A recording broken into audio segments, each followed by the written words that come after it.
Agriculture and the food sector or agri-food in Sri Lanka have significant potential for inclusive growth to help alleviate extreme poverty, enhance rural incomes, and ensure food security. The agriculture sector provides the primary source of livelihood for rural communities, which make up about 80% of the total population and accounts for 6.9% of the gross domestic product or GDP. When considered with food and beverage manufacturing, the total share of agriculture and the food system in the national economy amounts to 26% of GDP. But Sri Lanka is prone to frequent climate changes, and the agriculture sector is the most affected sector owing to climate changes. The Climate Smart Irrigated Agriculture Project or CSIAP started in 2019. To improve the productivity and climate resilience of smallholder agriculture in selected hotspot areas, and to provide an immediate and effective response to an eligible crisis or health emergency. It was designed to rehabilitate irrigation tanks, anicuts, canals and drainage systems of 121 cascades in hotspot areas, aiming for conserving water for agriculture to face the frequent water shortage that could emerge against the agricultural industry today as well as in the future.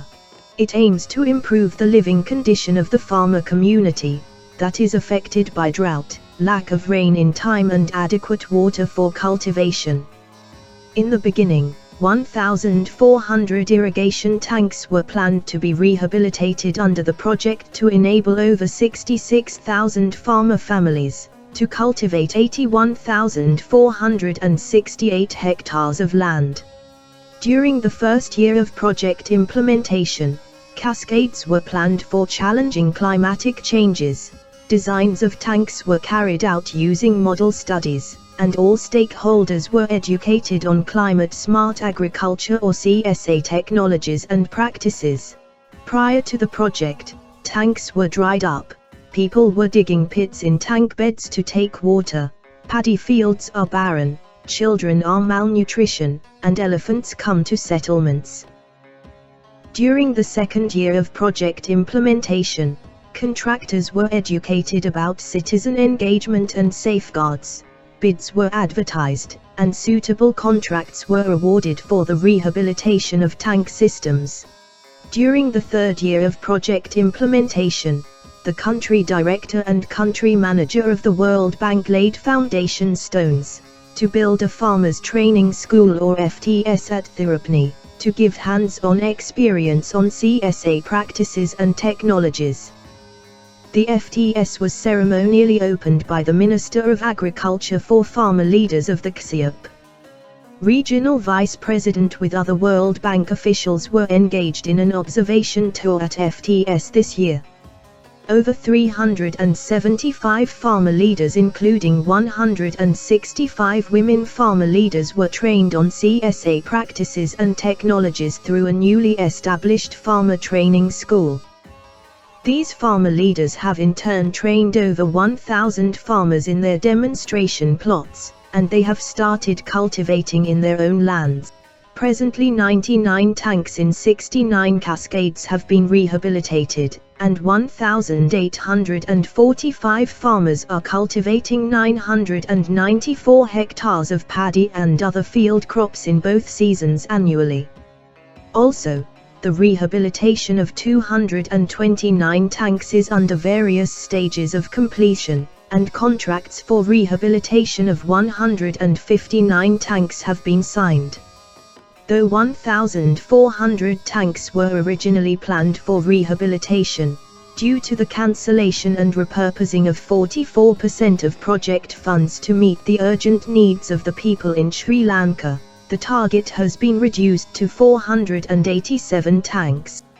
Towards the end of the project, 487 tanks in 69 cascades will be in operation, and 24,222 farmers will be cultivating 13,000 hectares of paddy and other field crops throughout the year, and will have their incomes increased by 30%.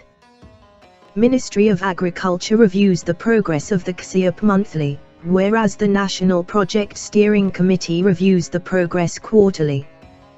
The World Bank Task Team supervises the project very closely, and regular implementation support review missions are held biannually.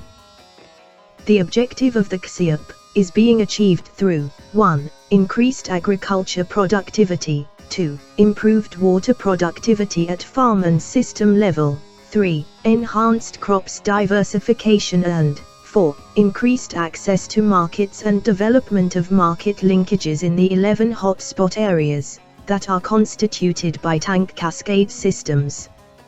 Bringing all water users and over 10 regulatory bodies on a common platform will 1. Increase the resource base for maintenance, 2. Integrated operation of all the reservoirs will open up new windows of opportunities for water management through cost and benefit sharing, owing to increase in the system resilience. 3.